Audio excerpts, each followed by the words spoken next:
This is going to be my entry into Lock Fumbler's 1000 subscriber giveaway. To enter his giveaway, you have to be a subscriber. If you go over to the video and you comment Lock Fumbler, hashtag Lock Fumbler 1000, that'll get you one entry. He asked us if we're going to do videos to pick something around a green belt lock and try to give some advice on how to pick that lock. So this is an American Lock 1100. I will take it out of the vise and show you that it's an American Lock 1100. This was my first step into security pins, and I had to progressively pin this American Lock 1100 to get the feel for those security pins. And I can't stress enough that once you reach this type of lock with these type of security pins, knowing what you're feeling for is more important than what you're seeing.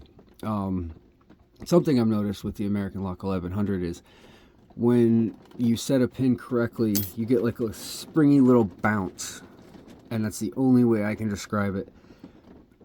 It's just like a springy little pop, and you can almost feel like the minutest turn on the core. And when you overset something, it's like trying to push it through wet sand. And with these having serrated driver pins and serrated key pins, once you've overset it, you pretty much just have to start all over.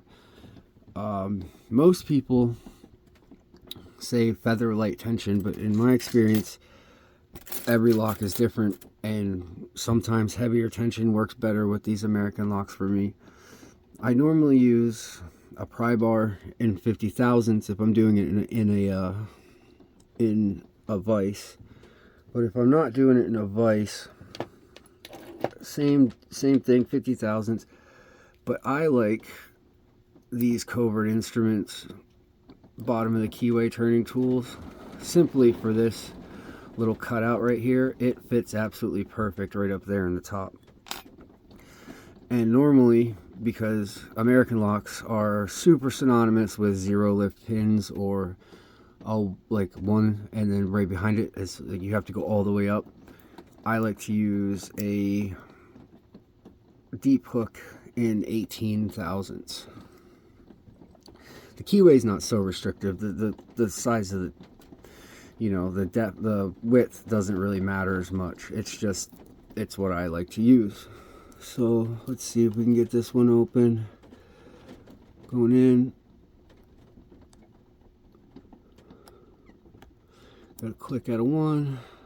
A little click out of two. And three.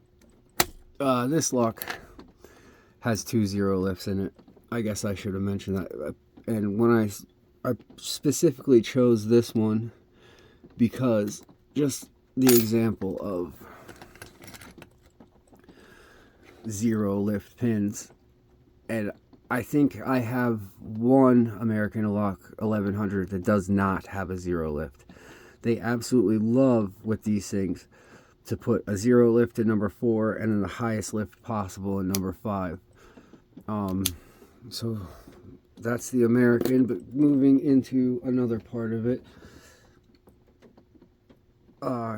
he said maybe if you have some of the other locks laying around, like a Master Lock number 5 or 3,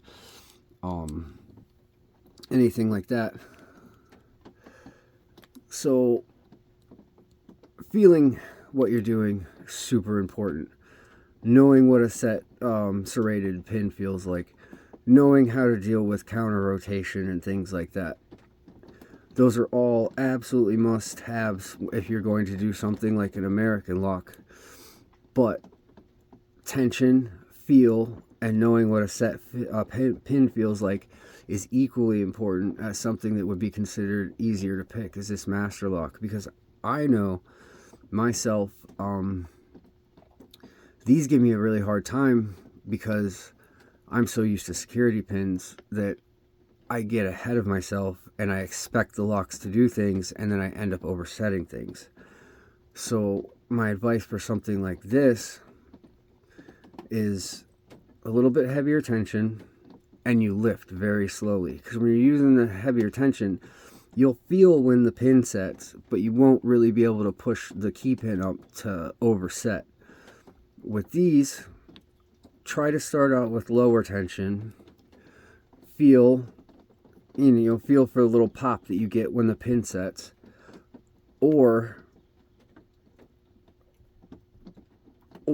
count clicks. Some people have a hard time counting clicks. I have one of those annoying memories where I know exactly how many clicks comes out of each pin, and then I know when it's set. But, like with both, it doesn't matter, easy or harder. Try a little heavier tension, take your time, and just be patient. And if you drop something, that doesn't mean you have to reset the whole lock. It just means you have to figure out what you dropped. But yeah, this is my entry into Lock Fumbler's 1,000 subscribers. Congratulations, Lock Fumbler.